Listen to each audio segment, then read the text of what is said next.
Akmenos Danės upės baseinas apima 3 savivaldybės – Kretingos bei Klaipėdos rajonų bei Klaipėdos miesto. Didžiausi šios upės teršėjai Kretingos ir Klaipėdos miestai. Įgyvendinant projektą Šiuolaikinis vandens valdymas arba kitaip Moment, įgyvendinta nemažai priemonių, kurių tikslas vienas – mažinti Akmenos Danės upės taršą.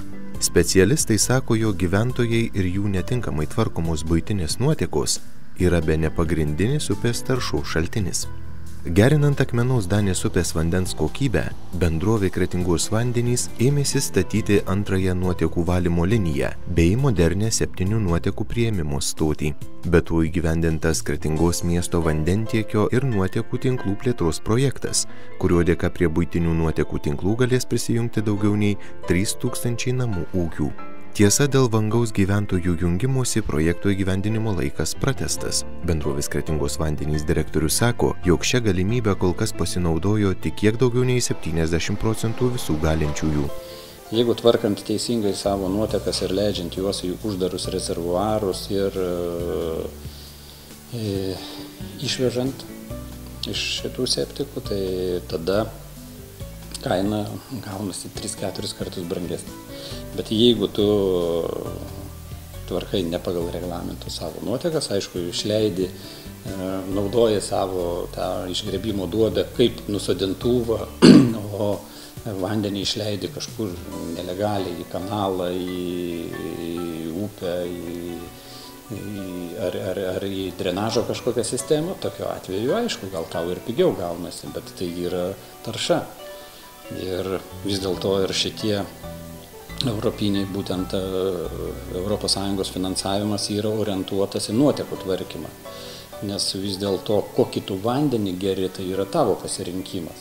Ar tu gersi iš švaro, ar tu gersi iš šulinio, tu pats renkiesi. O vis dėlto, kur tu dedi nuotekas, tai yra jau visų mūsų problema. Nes jeigu aš gyvenu kaiminystėje, o kaimynas leidžia į gruntą nuotekas, tai mano šulinijos atsiduria už kažkiek tai metrų. Vienas labiausiai užterštų Akmenos Danės upės intakų – Tenžės upelis. Jis į kasmet intensyviai žydinčią Akmenos Danės upę kartu su savo vandeniu atplukdo ir išvalytas nuotekas iš Kretingos nuotekų valymo įrenginių. Nors nustatytos normos dažniausiai nėra viršijamos ir situacija griežtai kontroliuojama reguliariai atliekant vandens kokybės tyrimus, tačiau nepageidaujamų medžiagų koncentracija vis vien didelė. Tai iš dalies lemia ir nedidelis Tenže tekantis vandens kiekis ir tuo pačiu mažos galimybės atskiesti išleidžiamas miesto komunalinės nuotekas. Tikimasi, kad naujoji 7 nuotekų priėmimo stotis leis dar tiksliau reguliuoti išleidžiamų nuotekų kiekius ir, svarbiausia, kokybišką valymo procesą. Prie centralizuotų nuotekų tinklų pamažu jau jungiasi ir mažesni Kretingos rajono miesteliai. Čia taip pat vykdomi tinklų įrengimo, rekonstrukcijos bei modernizavimo darbai. Taip, žemės ūkis turi paviršinio būtent taršai, tai viena iš didžiausių turbūt įtakos, didžiausią įtaką daro. Tai ir tręšimas, ir atitinkamų trąšų naudojimas, bet šito dalyko mes nekontroliuojam.